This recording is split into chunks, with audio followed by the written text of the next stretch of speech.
राधे महाराज जी अगर इंसान के पास कर्म करने की पूर्ण स्वतंत्रता है तो फिर हम क्यों मानते हैं कि हर चीज भगवान की इच्छा और कृपा से होती है? अगर हमारा जीवन हमारे दो विभाग बने हुए हैं, एक पाप कर्म, एक पुण्य कर्म। पति से संभोग पाप नहीं है, धर्म है।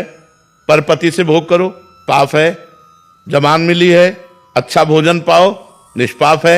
मांस मछली खाओ, पाप है। तो डिपार्टमेंट दो कर दिए गए हैं ना जगत के, तो उसके हिसाब से हमें चलना होगा। ऐसा थोड़ी कि हम कर्म करने में स्वतंत्र हैं तो जो चाहे कर सके। आप अपने शरीर को भी स्वतंत्र नहीं रख सकते। आप अपने शरीर की हत्या करना चाहे अभी रिपोर्ट कर दें, आपको दंड मिलेगा? नहीं मिलेगा, क्योंकि वो सरकारी वस्तु है। तो ये भागवतिक जगत, इसमें दो विभाग हैं, एक बुरा और एक अच्छा।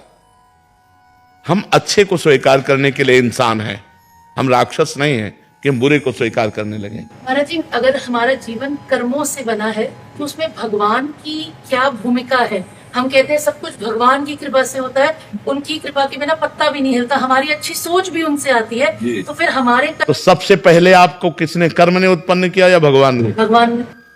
ठीक है। कर्मों का विधान किसने बनाया? भगवान ने। ठीक है।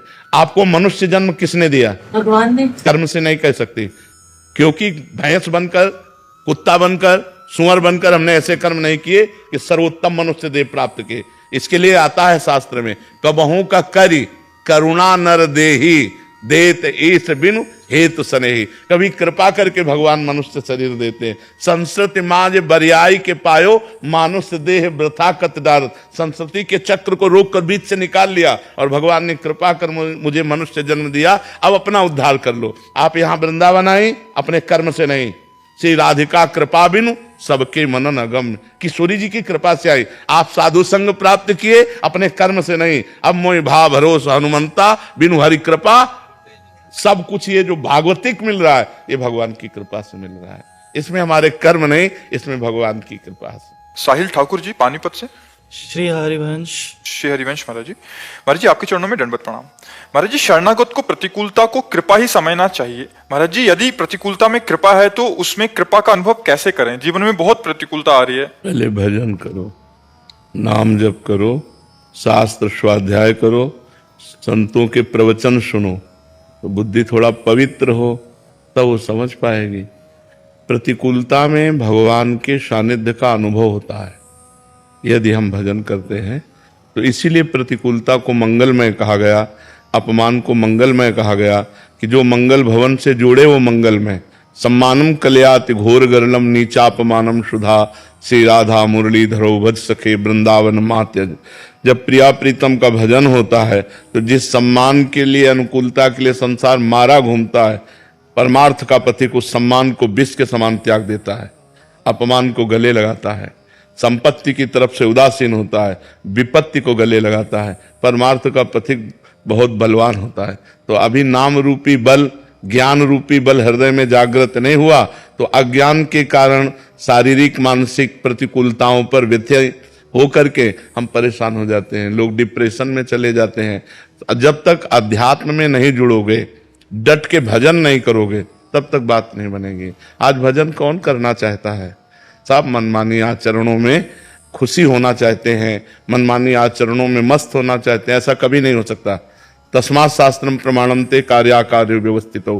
कार्य और अकार्य की व्यवस्था शास्त्र के अनुसार जब हो और खूब भजन हो तो अभी आनंद आ जाए, हृदय शीतल हो जाए, मस्ती आ जाए, जिसे मस्ती कहते हैं। मस्ती, मृत्यु का भी भय खत्म हो जाए। हम आत्म स्वरूप हैं, ब्रह्म स्वरूप हैं, ऐसा अनुभव हो जाए।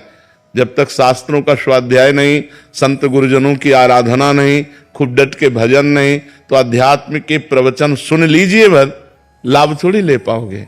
उसका लाभ तो तभी लिया जाता है जब खूब डट के भजन हो, भगवदाकार वृत्ति, ब्रह्माकार वृत्ति, तभी आनंद आता है। ऐसे विपत्ति तो मारेगी कि हमें डिप्रेशन में पहुंचा देगी।